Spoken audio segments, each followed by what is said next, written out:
Good morning po sa ating lahat. Makikibati naman ang iyong katabi. Batiin mo naman siyang pinagpala ka ng Diyos. Sanayin po natin ang ating mga sariling nagsasalita tayo ng pagpapala sa ating kapwa. Amen?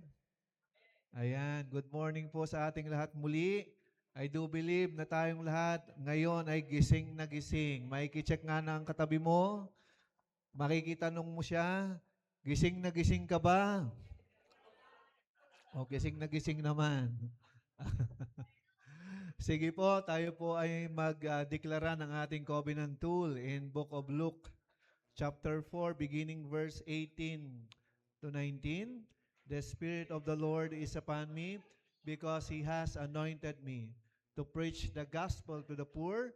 He has sent me to heal the brokenhearted, to preach deliverance to the captives and recover of sight to the blind, to set at liberty them that are bruised, and to preach the acceptable year of the Lord, for our God is Jesus.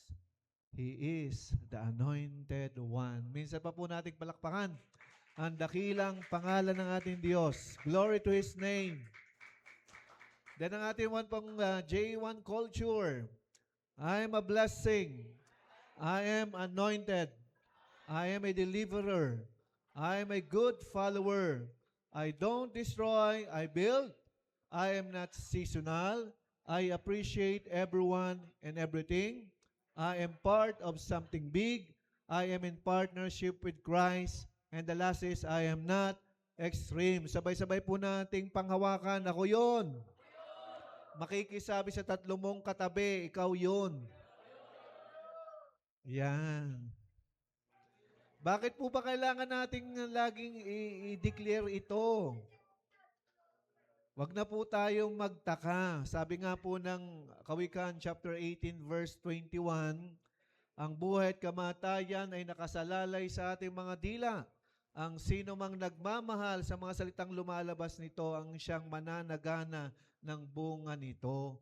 Kaya nga po sinasanay natin ang ating mga labi na ipahayag natin mismo yung mga pangako ng Diyos. Kaya ngayon pong umaga, handa na po ba tayong lahat na makinig? Pwede ba natin munang wag pansinin ang ating mga phone for an hour or 1.5 hour kasama na yung ating fellowship? Kaya? Sabihan mo ang telepono mo na hawak mo. Sabihan mo siya, ikaw ay hindi magtatagumpay sa oras na ito para mapansin ko. Dahil nais kong makinig ng salita ng Diyos. O, sabay nyo pong i-silent mode. Sabay nyo na pong ang volume. Kung pwede nga pong i-off nyo muna. Ayan, kasi baka may mga inaabangan pa kayong message. At sabihan nyo na sila na after na lang ng service natin.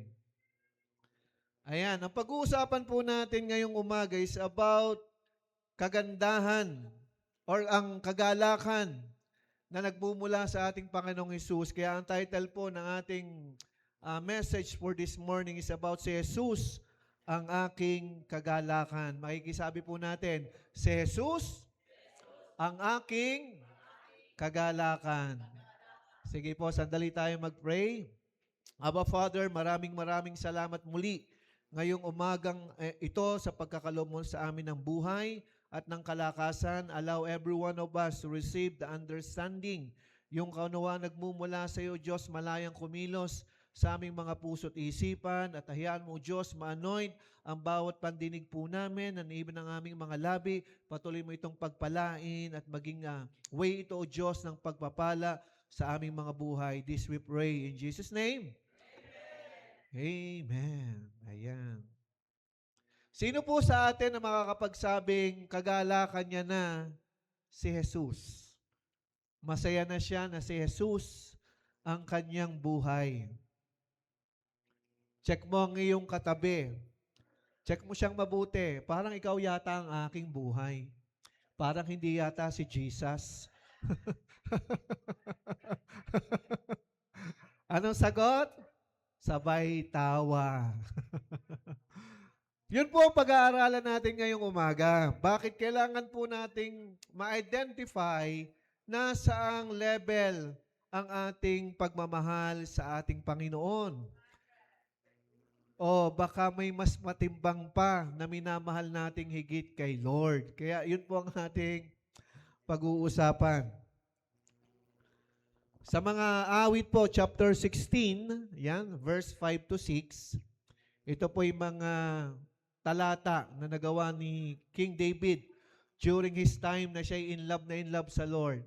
Si David po, siya po ang sumulat halos half or more than half ng aklat po ng mga awit or book of song. Ito po yung nagawa niya dahil sa sobrang pagka-inlove niya sa ating Panginoon. At isa po sa mga powerful message na kanyang na-share sa ating panahon ay ito. At salamat, naalala ko yung patotoo. Ayan. Sa sandali pong ito, hihilingin ko ang inyong sandaling minuto at nakaligtaan ko na naman ay tatawagin ko po yung magpapatotoo. Okay lang ba? For the glory of God. Ayan. Brother Pat, dito ka na. Wala naman nagpaalala sa inyo mga anak eh. Buti naalala ko. Mapapadiretso na naman ako. Ito na.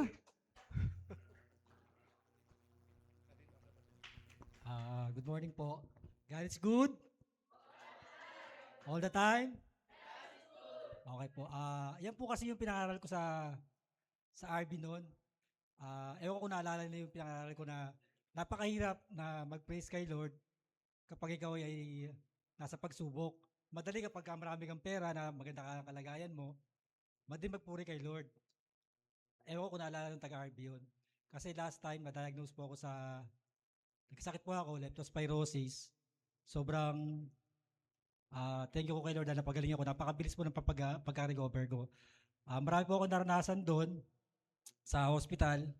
Kapag nasa four-cornered walls ka ng hospital, lahat ng pwede mong isipin, maiisip mo, good or bad, talagang maiisip mo siya. So, ang lagi kong iniisip is positive thinking lang ako dahil may sakit ka na nga.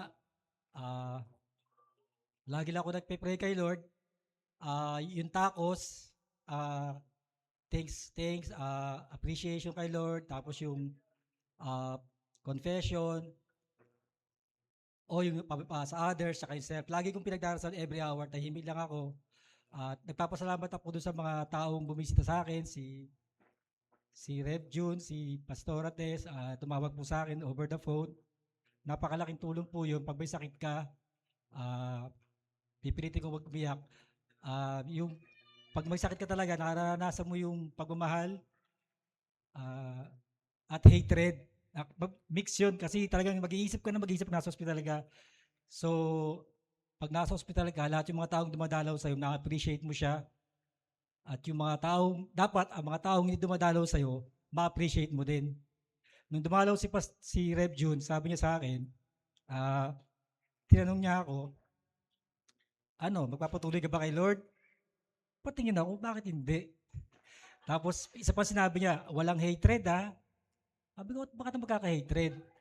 So, pag-alis nila, oo nga pala. Kasi malaki na yung bill ko.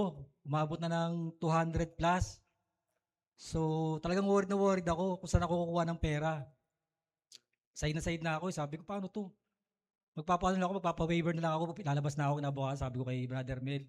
Sabi ko, wala nang tutulong sa akin, pre. Yung ate ko na lang inaasa ako. Hindi pa nagko-confirm. 200 plus na yung bill. Pinakita ko sa kanya, 200 plus na. Nabayaran ko pala parang mahigit 100. Tumataas. So, sabi ko, walang hatred dapat. Sabi ni Rev June, walang hatred. Naalala ko yun. Kasi, yung mga kaibigan ko na inaasa ako magbigay, hindi sila sumagot. So, ang inisip ko na lang, baka may pagdadaanan din sila, baka mayroon din sila, hirap din sila sa panahon ngayon. Hindi talaga ako nagtanim ng hatred sa mga kapatid ko na hindi nakadalaw o hindi man lang alam nila na hospital ako. Masakit talaga yun. Pero inisip ko na lang, okay lang kasi baka nga may busy sila o hindi nila alam. Ah, sa mga taong tumulong sa akin, si Mel, tsaka yung dietitian ko, si Ate Claire, yung caregiver ko, nung nandun ako kay Mel, si Kyle, siya yung tagalagyan ng tubig ko kasi bawal ako magbuhat. Si Kyle lagi siyang, Kuya Pat, may tubig ka pa? Si Tetel, pag-aalis siya ng bahay, lagi nagkakaway. Pag nagluluto siya, nakakawayan ko siya. Ah, marami sana ako sasabihin pero ihiklihan ko na lang. Meron akong dalawang panaginip. Ah, ito, ngayon ko lang sabihin, hindi ko sabi kay Mel, kay Ate Claire. Lagi ko siyang papaginipan since nandun ako sa ospital. Nag-drive daw ako ng kotse. Nag-drive ako ng sasakyan ganyan. Kulay puti yung sasakyan ko. Baka yung kotse ko ngayon. Tapos, naalala ko yung sinabi ni PJ. Kaya wala si PJ eh. Alam niyo yung Bombay na Indiano na nasa elevator sila. Pag sabi, sing! Sasayaw yung isa, di ba? Pag hindi ka sumayaw, uumpog yung hindi sasayaw. Tapos, yung pangatlo, titingnan lang nung Indiano, sing! Sayaw siya, di ba? Hataw siya. Ewan ko na pa yun sa YouTube yun. Ngayon, habang nagdadrive ako, merong isang lalaki, matipuno, kilala niyo siya, hindi si Rev Jun yun. Meron isang lalaki, nag-drive ako, bigla siyang nagapil sa tabi ko. Sabi niya sa akin, sing! Sing? Ano kakantahin ko? Sing! Kinanta ko yung The Lord promised, the Lord, lagi ko kinakanta yun, tsaka yung I believe in you, I believe in you. Every morning, play ko yun. Nakikita ni Christian yun. Tapos, ang sabi niya sa akin, inakbayan niya ako, alam mo, ang buhay ay ganyan talaga. Sabi ko, ano kaya ibig sabihin nun? Huwag kang manahan sa sarili mong kakayanan. Kaya ang sabi niya sa akin. Kaya hindi ko makalimutan yun. At isa pang panaginip, kayo nang bahala mag-interpret. Naglalakad daw tayo lahat sa isang pataas siya eh. Tapos merong isang lalaki, may hawak na baston.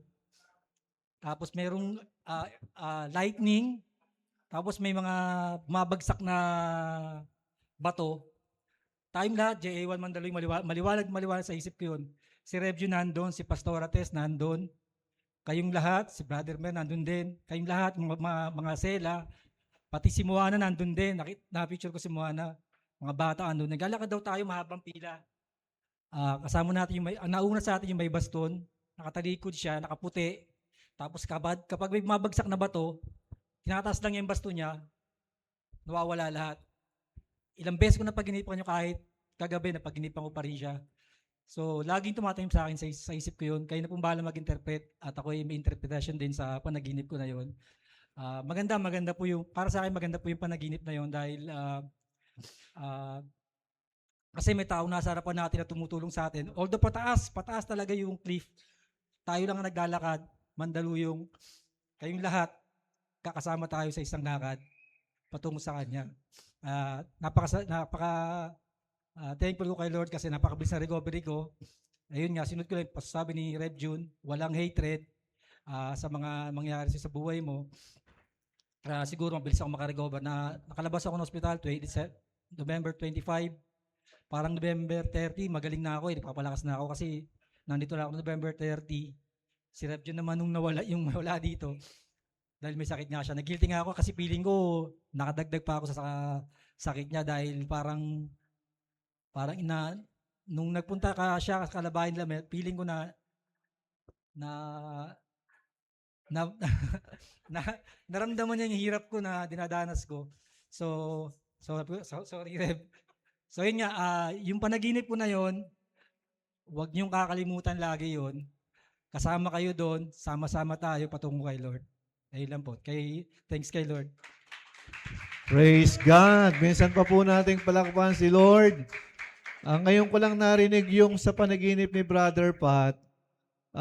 Proof po yon ng pagsama ng ating Panginoon sa ating gawain.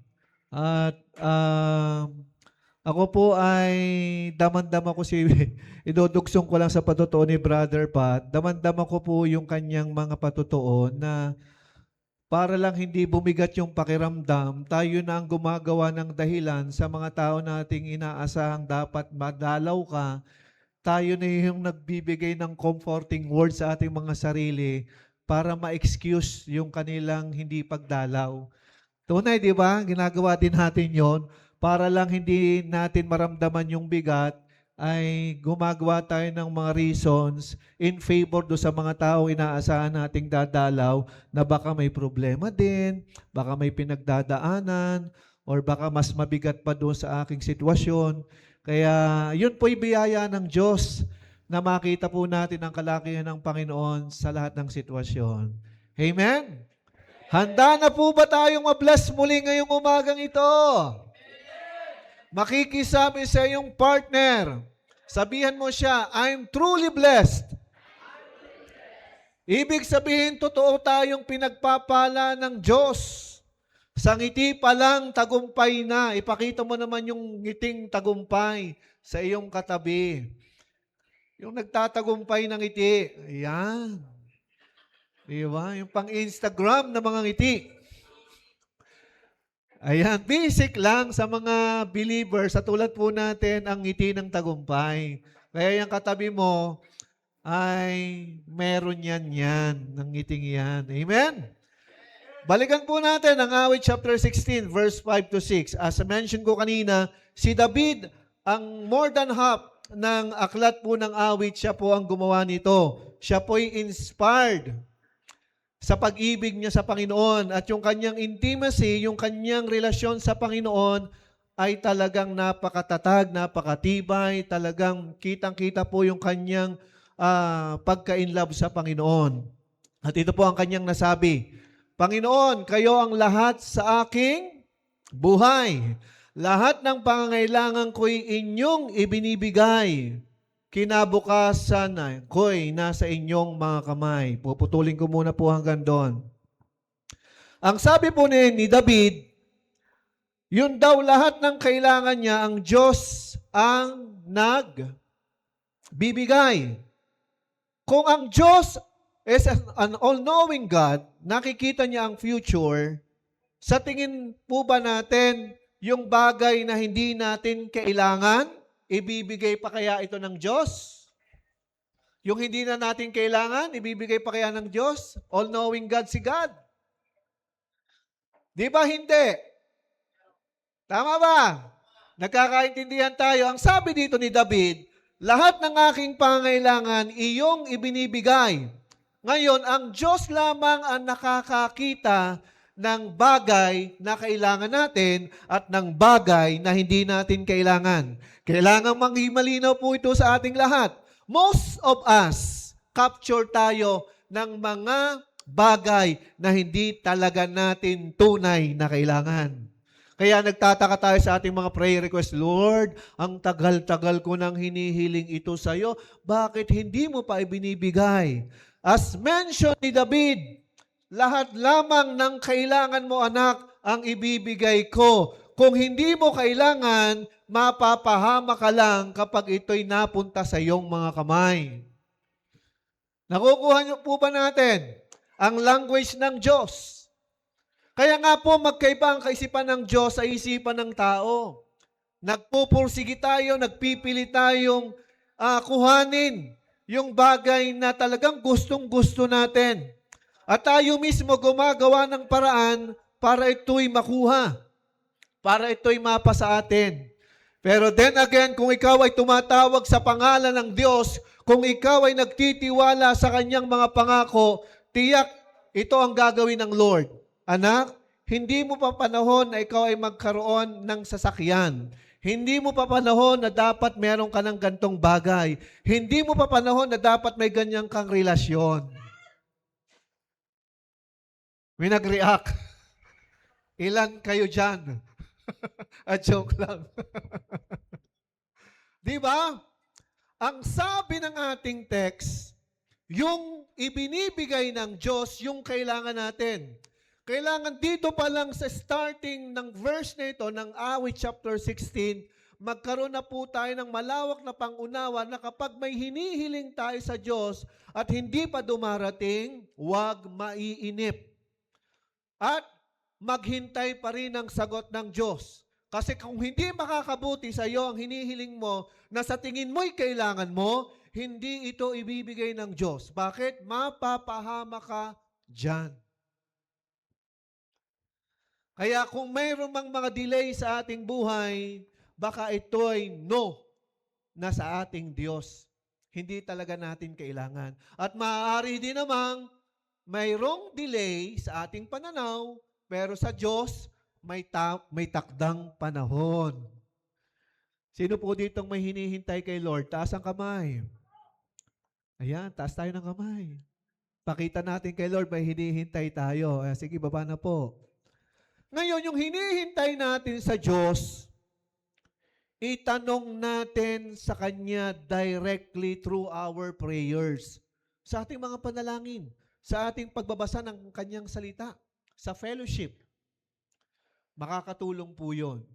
Dahil ang bagay na ayaw ng Diyos nating tanggapin, tiyak ito'y hindi mapapabuti para sa atin.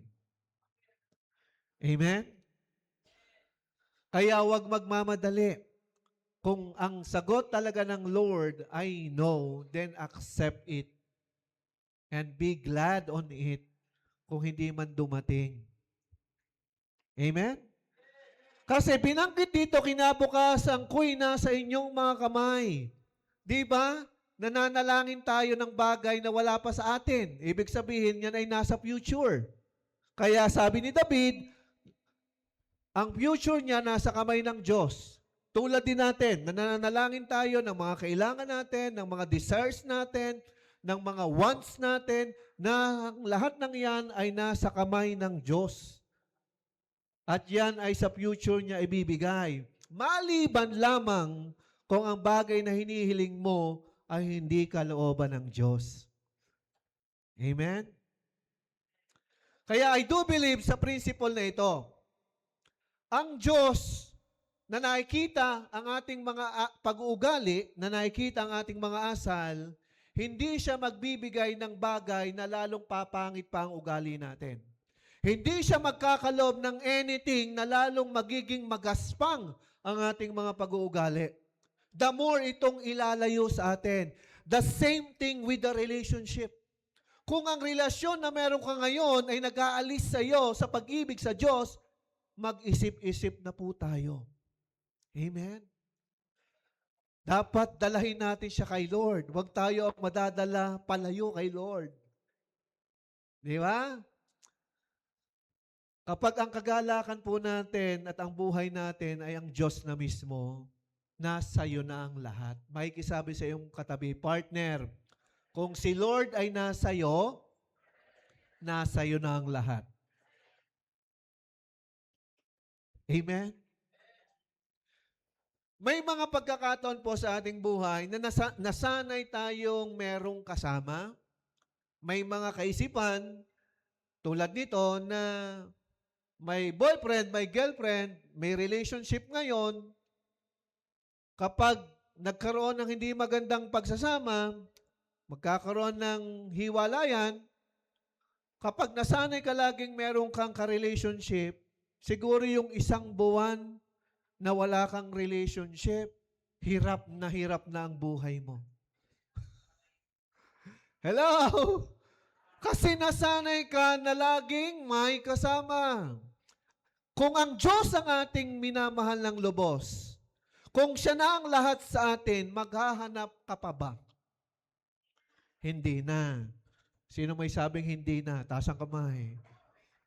O yan ako, nagtaasan ng kamay. Okay na po. Tiyak hindi na tayo maghahanap. Pero kita ng Diyos kung kailangan pa rin natin ng kasama. Ang point po na dapat makita natin, yung kasapatan na ang Diyos na meron tayo. Amen? Alam naman ng Panginoon kung kailangan natin ng partner sa buhay. Pero gustong malaman ng Diyos at matiyak ng ating Diyos na siya ang number one. Siya yung una. Siya yung pinakahigit. Yeah? Then anong sabi in verse 6? Ang mga biyayang kaloob nyo sa akin ay parang malawak na taniman, kahangang tunay, tunay na napakaganda ng kaloob na ibinibigay nyo sa akin. Sino po ditong dumating na sa point ng kanyang buhay, tumataas ang level ng hatred niya sa mga existing na tao sa buhay niya. Like your parents, like your nanay at tatay, like your ate at kuya. Nauna sa'yo. Nauna sa'yo. Ibig sabihin, bago ka pa naging tao, andyan na sila. Dumating ka dito sa mundong ito, andyan na sila. Di ba? Ang sabi dito, kahanga-hanga ang biyayang kaloob nyo sa akin. Si David humanga sa mga dinatnan niyang pagpapala, pamilya at relasyon. Tinanggap niya yon at minahal, iningatan. Sa ating panahon, are we truly in that point tulad ni David na yung mga taong yan sa paligid mo ay minamahal mo din? Diba?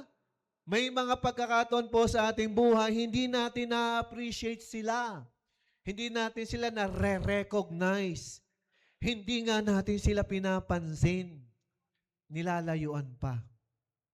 Diba? Kung tunay mong nakita ang pag-ibig ng Diyos, makikita mo ang mga taong ito, bagamat hindi sila perfect, sila'y bahagi ng kaloob ng Diyos. Kaya kung bahagi sila ng kaloob ng Diyos, dapat humanga tayo. Dahil nagkaroon pa rin tayo ng kasama sa buhay, ng pamilya. Amen? Sino po dito nagmamahal sa kanyang pamilya? Amen. Sino po nagmamahal sa ating pamilya dito? Amen. Di ba? Lahat po tayo pinagkalooban ng Diyos ng malawak na taniman ng biyaya. Pag po sinabing malawak, walang katapusan itong biyaya mula sa Diyos. Tulad po ng patutuo ni Brother Pat. Despite sa mga inaasahan niyang tutulong at dadamay, ang Diyos nagre-raise up ng mga magmamahal pa sa Kanya.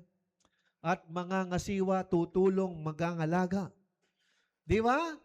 Kaya napakalawak po ng taniman ng biyaya ng Diyos sa atin. Kaya yung katabi mo, mayaman yan sa biyaya ng Diyos. Makikisabi nga sa iyong katabi, mayaman ka sa biyaya ng Diyos. Kaya, sabihan mo siya, kaya mag-share ka naman. Di ba?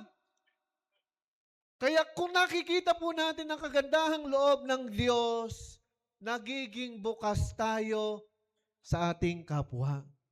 Nagkakaloob din tayo or nagbibigay din tayo, nagsishare din tayo. Amen? Ito po yung tanong natin na kailangan po nating masagot personal.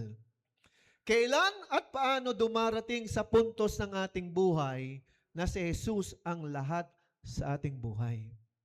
Kailan ba ito dumarating? Sa ating personal experience, kailan dumadating na si Jesus na ang lahat sa ating buhay?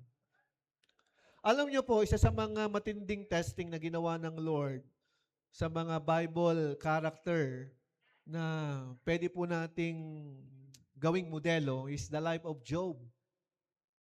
Sino po ba si Job? Siya po yung inubos ng Lord ang lahat ng meron siya.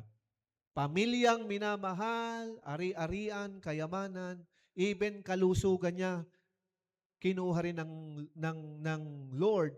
Kumbaga, pinahintulot ng Lord sa buhay ni Job dahil nag-request si Satan. Ganon po yung story. Sabi po ni Satan, humarap sa Diyos, sa trono ng Diyos, nasa likuran po ng mga anghel, dahil hindi naman po may pwedeng lumapit si Satanas sa tindi ng glory, ng presence ng Diyos, nasa likuran lang siya ng mga anghel. At umaapila siya sa Diyos. Sabi niya kay God, kaya ka naman sinusunod ni Job dahil pinagpapala mo. Subukan mong alisin sa kanya ang pagpapala, kundi sumpain ka niyan. Yun ang sabi ni Satan. Then sabi ni God, sige, kuhanin mo ang lahat ng meron sa kanya, wag lamang ang kanyang buhay. And on that day, nung araw ding yon, Nagkasabay-sabay ang trahedya sa kanyang buhay. Naubos ang kanyang pamilya, nanakaw ang kanyang mga kawan, hanggang naghirap siya. Hanggang yung point na pati yung kanyang good health ay ipinahintulot ng Diyos na magkasakit. Yung process pong yon ay ang process ng pagbasag ng Diyos sa atin. Sa tingin po ba natin yung process ni Job, hindi pwedeng hindi allow ng Diyos sa atin? Di ba? Posibleng i-allow ng Diyos dahil ginawa niya noon, pwede niyang ulitin sa ating panahon. The only way para ma-prove ng Diyos na talagang siya ang lahat sa atin, uubusan ka muna ng lahat ng iyong inaasahan. Para malaman kung ano talaga ang meron sa'yo, kung si God ba talaga. Amen? Kaya kung merong inaalis sa'yo ang Diyos na relasyon, opportunity, trabaho, even lugar, maaring sa lugar, inaalis ka na ng Lord. Itanong natin sa Panginoon, baka merong pagbasag na ginagawa ang Diyos sa atin. Para ma-prove ng Diyos sa ating buhay na siya yung minamahal natin. Amen? Kaya kailan yung dumarating? Kailan? Kapag may willingness na ang lahat sa ating isuko ang lahat. Doon lang po yung mangyayari. Yung willingness nating isuko ang lahat. Pag sinabing willingness isuko, anuman ang gawin ng Lord sa relasyon na yan, hindi mo na ipaglalaban pa. Amen? Hindi mo na kailangang makipagmatigasan pa. Hindi mo na kailangang patunayan pa. Kasi kapag kita mong meron ng issue na nabibuild at sa tingin mo ito'y hindi nagiging mabuti na, better ask the Lord. Baka ang Lord na ang siyang nag-i-intervene kasi baka yung relasyon na yan, yung opportunity na yan, yung lugar na yan, mas higit pa kay Lord. Nakuha po ba natin? Kapag naging higit ang mga bagay na ito, ang relasyon na ito, or ang opportunity ito kay Lord, ang Diyos nagsabi sa kanyang 10 utos, ang Lord nagsiselos. Ayaw niyang may hihigit.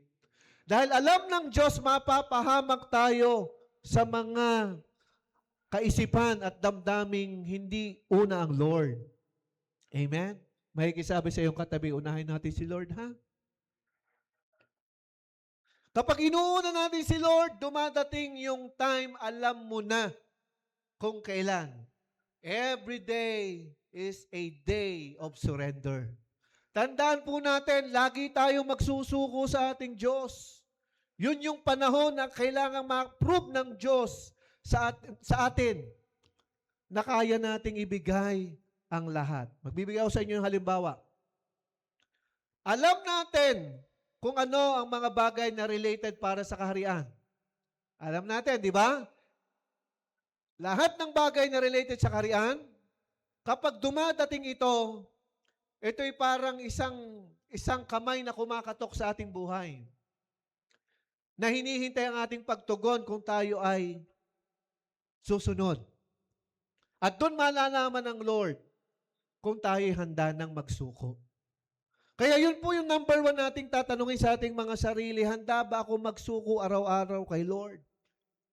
Minsan sa ating mga sariling kahinaan, hirap na tayong magsuko. Sino po ditong natatalo ng kanyang kahinaan? O, di na magpapataas ng kamay. Di ba? Yung sa atin na lang sariling kahinaan, nagtatagumpay pa yung luma nating pagkatao, yung ating kahinaan na yon, kaysa kay Lord, na mas pinipili dapat natin. Di ba? Kaya doon pa lang meron na agad tanong, anak, akala ko ba nagsuko ka na ng buhay? Bakit pinagbigyan mo na naman yung dating ikaw? Yang ka na naman. Minsan na nga lang, Lord, dinahilan pa natin minsan. Nag-alok po si tropa. sayang naman, delivery ako Alam mong bawal. Di ba? Alam mong bawal eh. Nakakarinig ka na ng salita ng Diyos. May mga paalala na ang Lord. Kaya dumarating po ito sa panahon na handa tayong araw-araw nagsusuko ng buhay. Tulad ni Job, araw-araw siyang nagsusuko ng buhay para kay Lord. And then, paano dumarating? Sa puntos ng ating buhay, na si Jesus ang lahat. Yung masaya ka pa rin kahit wala kang pera. Sino po ditong masaya kahit walang pera? Kahit walang pera, masaya. Nagla-life group. Amen. Diba? Kahit walang pera, masaya pa rin. Ito po yung lagi kong advice sa mga walang pera. Kung wala kang pera, huwag kang tumawang mag-isa. Siyempre, delikado yung kung tatawa kang mag-isa. Kung wala kang pera, mag-aya ka ng tatawang kasama mo. Kunwari, yung barkada mo, kaibigan mo, tara pare, tawanan natin ang problema. Sabay tayong tumawa, wala akong pera eh. At least may kasama ka. Then, babanggitin mo yung pangako ng Diyos. Lord, sabi mo, hindi mo ako iiwan ni pababayaan. Sabi mo, Lord, ikaw yung aking pagpapala, ikaw ang aking buhay. Conditioning your mind. Doon nalalaman ng Diyos na talagang ang Diyos na ang una. Kasi kahit walang pera, masaya. Kahit single, taas ang kamay ng mga single, masaya pa rin. Hindi nagtataas ng kilay kapag yung kanyang best friend may in a relationship na. Amen? Kahit nag-iisa, masaya pa rin. Kahit natanggal sa trabaho, masaya pa rin. Amen? Bakit? Ang pagiging masaya ay sa choice. Mayaman ka kung masaya ka pa rin kahit tadtad ka ng problema. Ang mga nagmamahal sa Diyos, kailanman hindi mo kakakitaan ng pinanghihinaan ng loob. Ganon ang process ng Diyos na dumarating sa ating buhay. Na kahit maraming problema, masaya pa rin. At yung katabi mo, mapalad yan. Hindi nga lang mapera. Pero magiging mapera din. Amen. Ayan, Lord, nangako. Kuha na po natin. Tuloy lang po natin yung Awit chapter 16. Verse 7 and 8. In verse 7, pupurihin ko kayo, Panginoon, na nasa akin ay nagpapayo. At kahit sa gabi, pinalalahanan ako ng aking budhi. Panginoon, palagi ko kayong iniisip. At dahil kayo ang lagi kong kasama, hindi ako matitinag. Himayin po natin. Kapag po intimate ang relationship natin kay God, handa tayong makinig ng payo niya. Sino po ditong mahilig magpayo? Unsolicited advice. Yung hindi naman hinihingi ang payo mo, ang dami mo nang naipayo. Sino dito mahilig magpayo? Di ba? Merong kang kaibigang may problema. Umiiyak ng umiiyak. Naglulupagi. Ikaw naman, mahilig kang magpayo kasi talent mo magpayo. Dapat kasi ganito ginagawa mo. Ganyan. Tapos, ganito. Bat-bat na ng payo. Wala namang naiintindihan yung kaibigan mo. Kasi umiiyak lang ng umiiyak, naglulupagi, nangingisay-ngisay. Di ba? Ganun ang buhay ng mga nagpapayo. Walang ubos. Talent ang magpayo eh. At meron namang tao na likas na mahina ang loob. Lalo kapag wala pang relationship kay God. Mahina ang loob. Kaya kapag dumadating ang pagsubok, ang daling mawasak. Madaling makita ang karupukan. Kaya yung mga nagpapayo naman, feeling strong. Feeling dependent kay Lord. Feeling talagang matatag. Pero deep inside, nangihina rin yan. May angkin ding kahinaan. Di ba? Sa mga nagpapayo, umami na tayo, akala natin napakatatatag natin. Di ba? Pero may mga weakness din pala, no? Ngayon. Pero dito, pansinin po natin, si David, ang pinakikinggan niyang payo ay ang payo ng Diyos. Saan ba natin makikita ang payo ng Diyos? Sa kanyang salita. Sa mga lingkod ng Diyos. Sa mga nakikinig sa salita ng Diyos. Sa mga nag-aaral ng salita ng Diyos. Andun yung payo. Kaya ang katabi mo, pwede siyang magpayo. Makikisabi sa iyong katabi, partner, anong may papayo mo sa akin?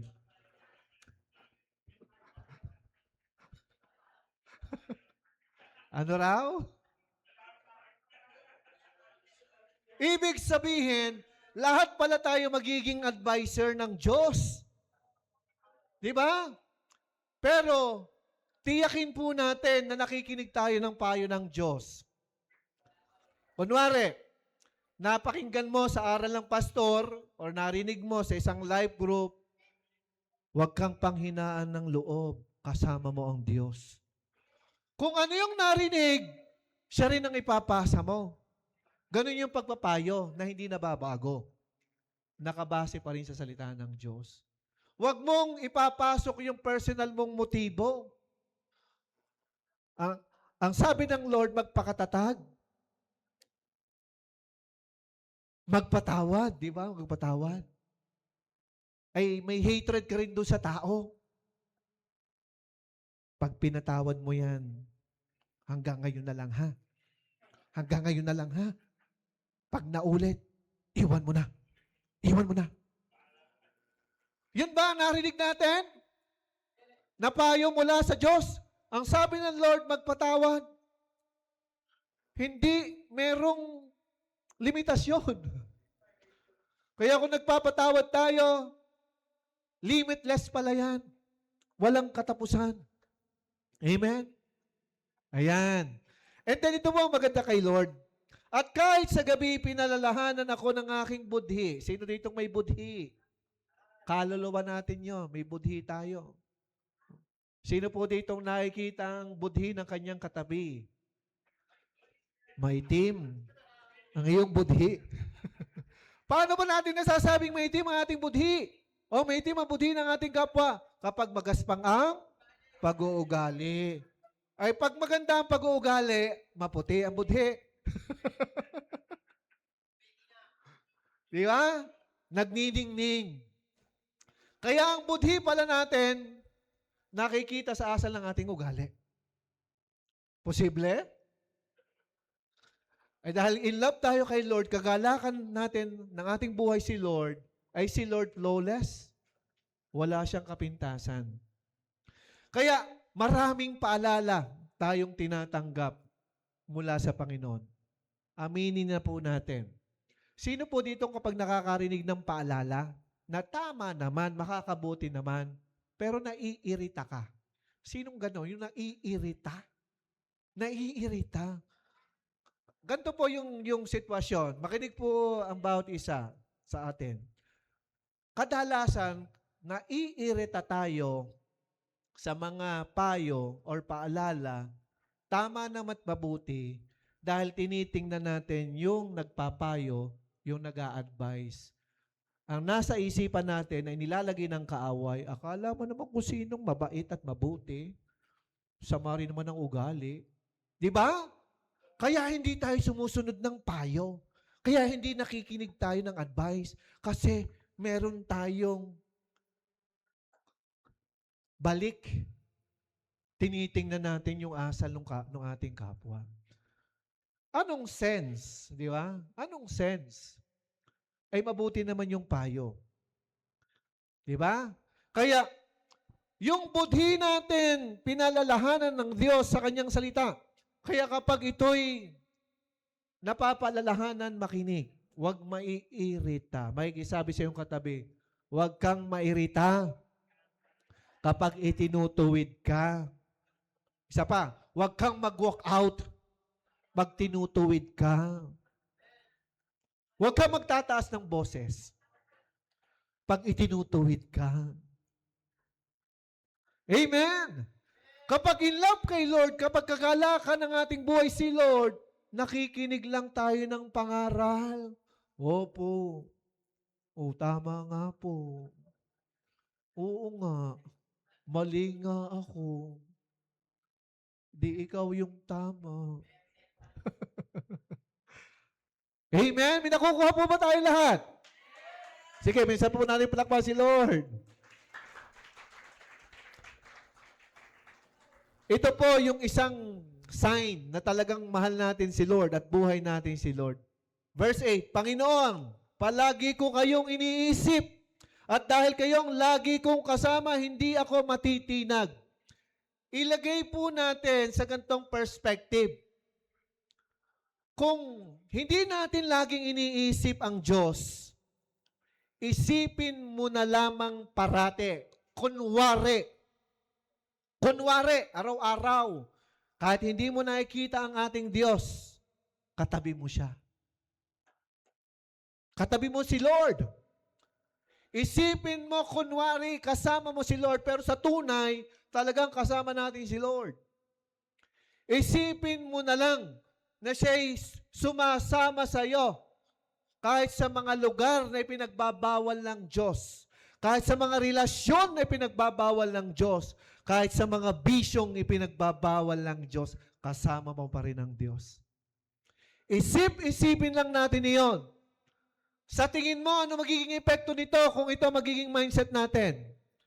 Hindi mo nanasahin na magkasala. Tama ba? Ay, alam mong kasama mo ang Diyos. Nakakahiya. Kasama natin si Lord. Ito po, naririnig ko sa mga RB, sa ating mga youth. Tasan kami ng mga youth natin, ng RB. Shout out, RB Youth. Yan. Aalala ko, respeto naman. Andiyan si Pastor. The word respect. Maririnig natin. Tama ba? Bakit? Kasi meron kayong kasama na nagtuturo ng mabuting asal. Mayroon tayong kasama na handa para turuan tayong magkaroon ng mabuting asal. Diba? Yung salitang respeto narinig ko. At yung respetong yun, ang Lord ang nagtuturo. Tayo ay naging bahagi lamang. Amen? Kaya time will come kung namumulaklak ang mga labi natin sa mura. Okay? Sa mga bad words. Time will come, maaaring mamaya, maaaring bukas. Mababago ang mga language na yan. Bakit? Na-in-love na kay Lord eh. Ito po ang kagandahan. Kapag lagi nating iniisip ang Diyos at kasama natin ang Diyos, babaguhin tayo ng presensya ng Diyos. Amen? Minsan po natin palakpakan si Lord. Kapag alam mo at lagi mong iniisip ang Diyos ay kasama mo, mababago talaga ang pag-uugali natin. Mababago talaga ang mga asal natin dahil buhay natin siya. Sabi ko nga, napakadaling maunawaan ang pag-ibig ng Diyos kasi pinararanas sa atin ng Diyos ang may love. Lagi ko itong naihalimbawa. Kapag in love ka sa tao na yan, 100% wala kang doubt na nasa kanyang puso mo, ano man ang sabihin yan, pakikinggan mo. Tama ba? Tama. Ano man ang sabihin niyan, magtitiwala ka. Tama. Kasi nasa kanya ang puso mo. Eh ngayon, kung may maling asal at pag-uugali ang taong pinagkatiwalaan ng buhay mo at ng puso mo, sa tingin mo, hindi ka mapapahamak? Mapapahamak. Tama. Ngayon, madaling maunawaan ang puso ng Diyos. Ang puso ng Diyos para sa ating kabubuti. Kaya kung mahal mo ang Diyos, pakikinggan natin ang kanyang salita. Susundin natin ang kanyang kalooban. At ano bang bagay na ayaw niya, ayaw na rin natin. Ano bang lugar na ayaw niya, hindi natin pupuntahan. Ano bang lugar na gusto niya, andun tayo. Tama ba? Ganon ang mga nagmamahal at ang buhay ang Diyos. Yung mga bagay na dating ginagawa natin, mawawala ng lahat ng iyan kung ito'y hindi makakabuti dahil hindi natin kailangan. Amen? Kaya laging maiisip ang Diyos. Laging iniisip. Sa mga in love nga. Diba? Hindi nga laging iniisip. Hindi lang laging iniisip. May picture pa yan sa wallet. Profile pa yung kanyang picture. Meron pang mga alaala sa kanyang kwarto. Meron pang laging suot-suot na jacket. Kahit 3 buwan hindi na nilalabhan kasi naaamoy pa rin kita.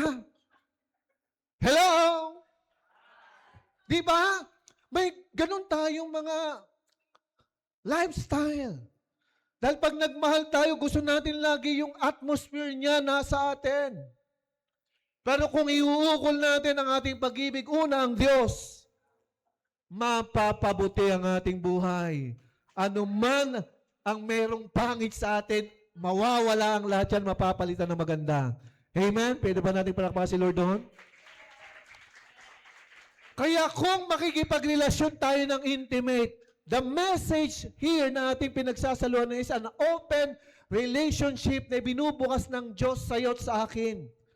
Nagkakaroon ng pag-welcome ang Diyos ng kanyang pagmamahal sa atin. Kaya kapag pinili natin siya at tinayuan nating mahalin siya, nababago ang buhay. Gumaganda ang buhay. Nagpapatotoo sa mga tinanggap na pagbabago. Dahil laging iniisip. Dahil laging kasama ang Diyos. Amen? Next slide po natin. Ang pag-ibig ng Diyos ay nagiging huwaran sa mga nagmamahal ng tunay sa kanyang salita. Pag sinabi pong huwaran, ayaw mo nang umalis sa care ng Diyos. Ayaw mo nang umalis sa ipinararana sa iyong pagmamahal. Kaya nga po, nauso yung salitang loyalist. Remember? Loyal ako. Very loyal yan. Very loyal yung kapatid na yan. Very loyal yung brother na yan. Uy, yung kabataan yan, very loyal yan. Di ba? Doon ngayon natin nakikita yung salitang faithful. Nagiging loyal. Bakit? Yung pagmamahal na naramdaman, hindi na ipagpapalit kanino pa man. Amen? Kaya kapag naunawahan natin ang pag-ibig ng Diyos, ayaw na nating umalis sa kanyang pagmamahal, sa kanyang pag-iingat. Kaya patuloy tayo nakikinig ng kanyang salita. Patuloy nating ginagawa ang kanyang mga bilin. Amen? Makikipalakpak nga ng mga in love kay Lord. Yeah. Hallelujah. Kapag in love ka kay Lord, yung talagang matinding pagka-in love, hindi ka na talaga lalayo sa kanyang pagmamahal. Kaya ang tawag sa iyo, loyal yan kay Lord. May kisabi sa iyong katabi, partner, loyal tayo kay Lord. Amen. Ganun po yun, nagiging huwaran. Pag sinabing huwaran, masyado mo nang inaakap pabalik ang pag-ibig ng Diyos. Ibig sabihin, kung ano yung magpapasaya sa puso ng Diyos, yun na yung ginagawa. Ako po'y sobrang blessed sa ating mga kasamahan dito. Iba't iba po yung aming mga area. May RB team tayo, may santol, meron tayong lakandula, meron tayong katwiran, may mga usher tayo. Bakit ba nagagawa po ang lahat ng iyan? Mga loyal ang pagmamahal. Ay naramdaman ng pag-ibig ng Diyos ayaw nang umalis. Ay kanino naramdaman yung pag-ibig ng Diyos na yon? Hindi sa kasama mo. Kaya nga po, ito po, para sa kaunawaan nating lahat, sabi ng Lord, huwag tayong maging dahilan ng katitisuran ng ating kapwa. Remember that word? Dahil bahagi tayo ng pag-ibig ng Diyos. Kaya kung nagkatampuhan sa kapatiran, hindi magpatawaran. Pasensya ka na. Ay sa ating mga Kristiyano, unahan nga ng pagpasensyahan yan Takbuhan. Nasaktan mo na hindi mo naman sinasadya. Tatakbuhin mo yun, hingi ka ng pasensya. Uy, pasensya ka na, sister. May dala ka ngayon 3 saging. Okay, candy, may peace offering. Di ba? Ganun ang mga in love kay Lord, gagawa lagi ng paraan para sa kapayapaan. Hindi gagawa ng dibisyon. Ang mga in love kay Lord, ayaw ng dibisyon. Ayaw ng kampo-kampo. Ayaw ng kampi-kampi. Di ba? Ang in love kay Lord, si Lord lang ang minamahal. Si Lord lang ang sinusunod. Ay ayaw ng Lord nagkakapi-kampihan, nagkakampo-kampuhan. Di ba? Lahat tayo isang pamilya. Amen? Kaya nagiging huwaran ng pag-ibig. Bakit? Ay in love kay Lord. Amen. O sa mga kabataan, makikisabi sa iyong katabing kabataan. Turn sa mga kabataan lang ha. Tingnan mo yung katabi. Sabihan mo siya, huwag ka mahilap sa akin ha. Huwag ka mahilap sa akin ng higit kay Lord. Sabihan mo siya, huwag ka mahilap sa akin ng higit kay Lord. Dahil tuloy, hindi nyo masabi sa inyong katabi. Hanggang crush ka lang. Sabihin mo, hanggang crush ka lang.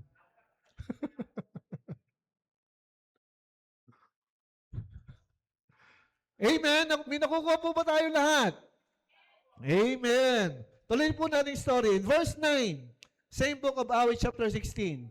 Kaya't nagagalak ang puso ko at ako'y panatag dahil alam kong ligtas ako.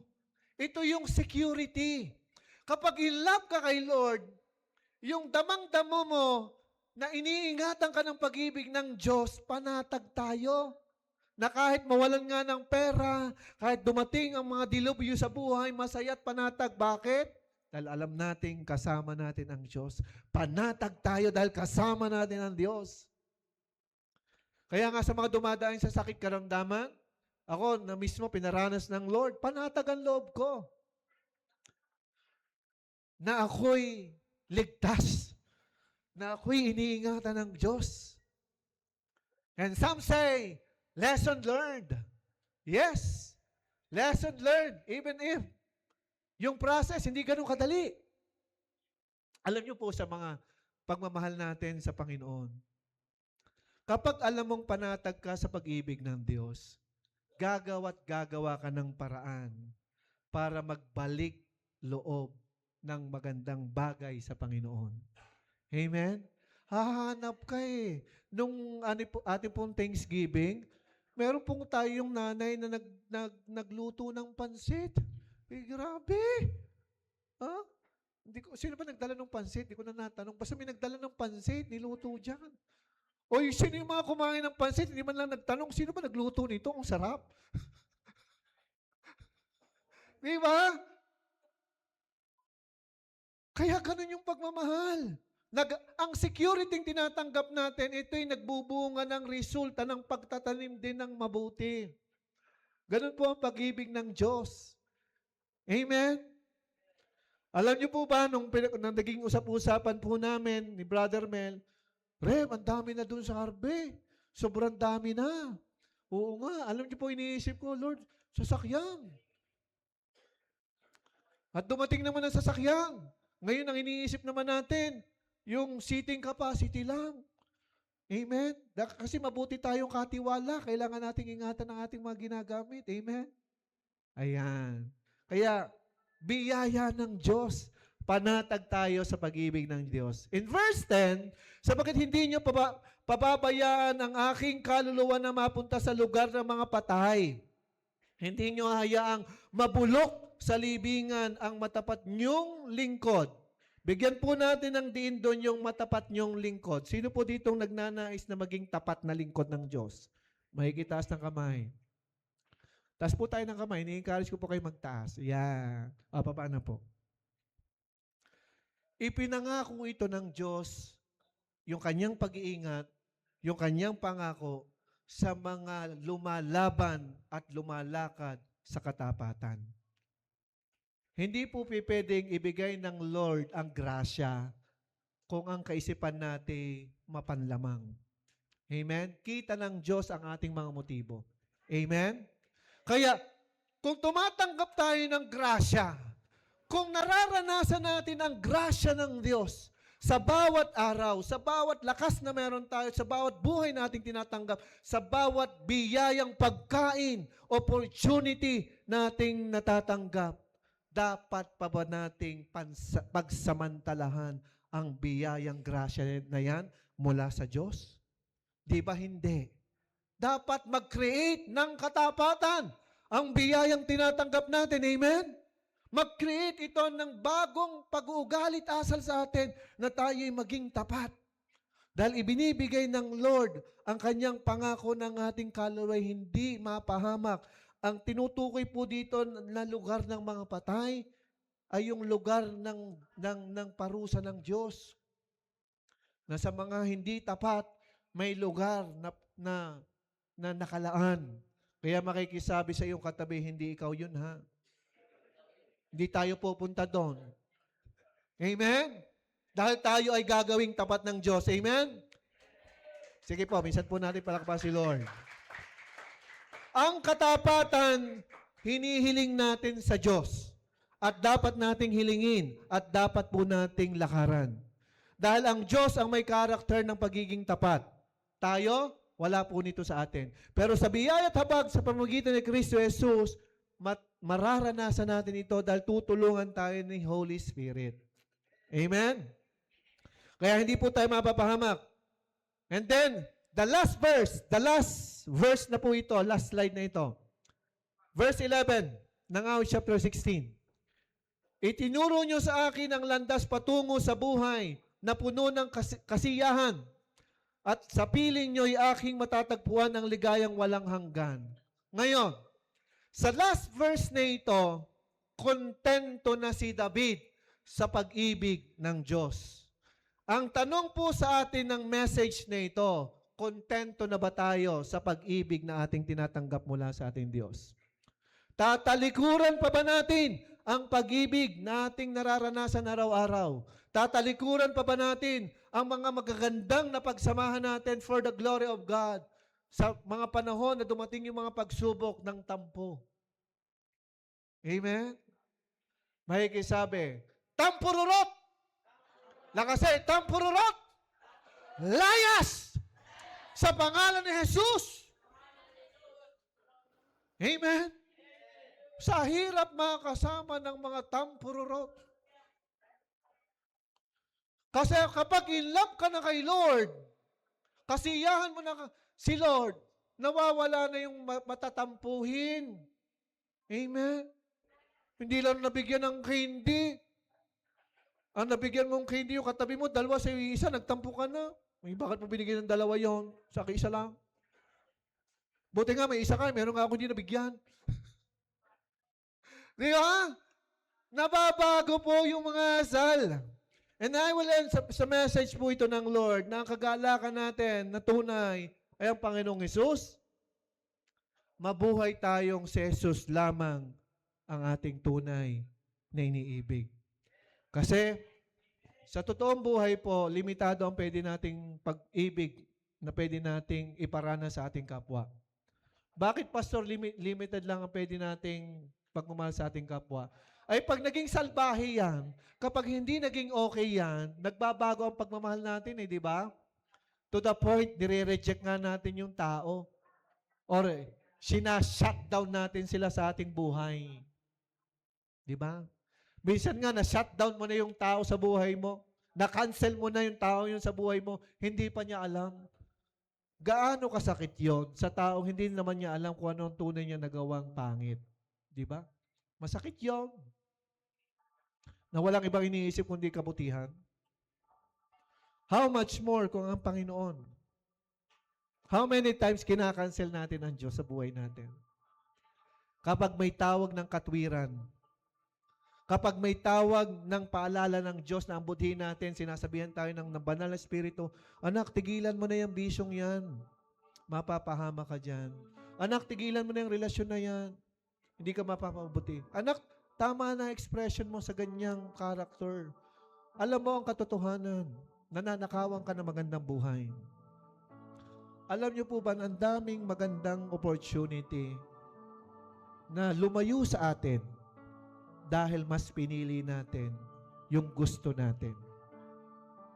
Na sa tingin natin, kailangan natin. As mentioned sa ating unang verse, in verse 5 to 6, sabi ng Lord, ako nakakakita ng kailangan mo. At kung ano yung kailangan mo, yun ang dapat mong tanggapin. This time, I invite everyone at sandali tayong tumayo. Come on, church.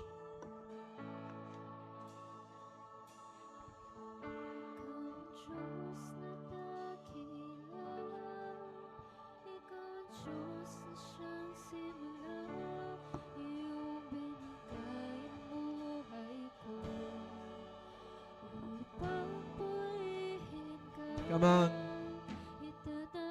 Let us sing this song.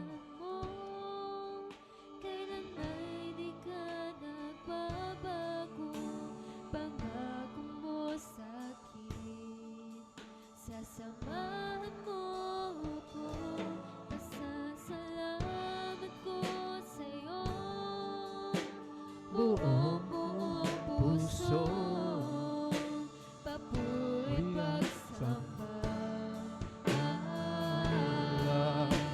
Ang alay ko sa'yo. Ikaw ang Diyos na dakila, ikaw ang Diyos na siyang salita. Iyong binigay ang buhay ko upang purihin ka. Itataas ang ngalan mo, kailan may di ka nagbabago. Pangako mo sa akin, sasamahan mo. Come on, church.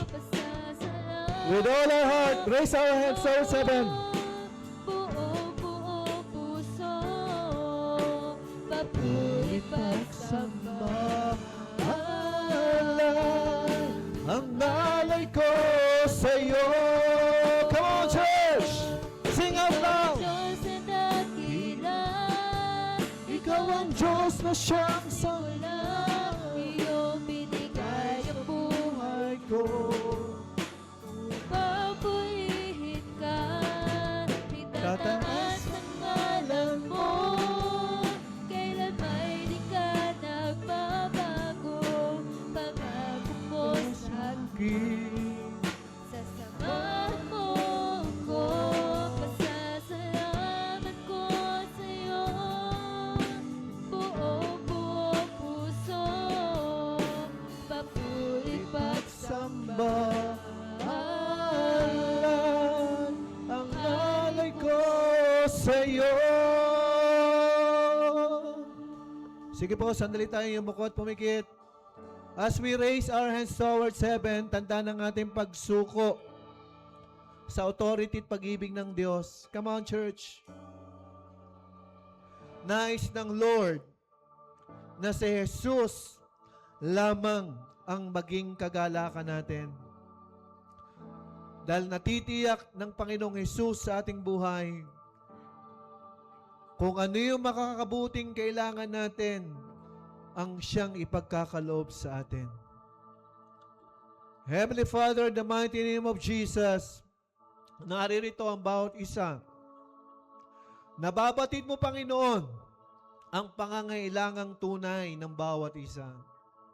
And right now, I declare and pray na yung mga bagay, relasyon at sitwasyon, Panginoon, or anything na nagiging hadlang, Panginoon, sa buhay ng iyong mga anak na naririto, even o Diyos, sa mga nakikinig sa live stream, lahat, Panginoon, nang hindi mapapabuti ang iyong mga anak, Lord, we seek for your power na makancel ito, Diyos, sa buhay, pamilya ng bawat isa.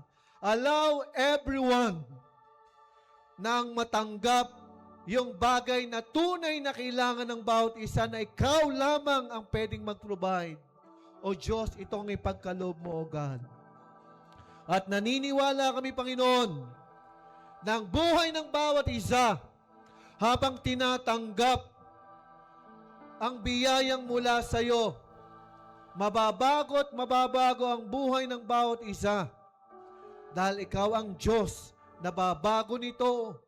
Ikaw ang magbibigay liwanag nito sa buhay ng bawat isa. And allow the Spirit of your love and of your Holy Spirit ang magharing lubos sa bawat isa. Lahat, Panginoon, ng issue regarding, Panginoon, sa mga preferences, O God. In any form, Panginoon, in any mindset, allow your intervention, O God, to direct the path of those people, O God, na minamahal mong lubos. At hayaan mo, Diyos, let there be restoration of family, restoration of relationship, ay maganap sa buhay ng bawat isa.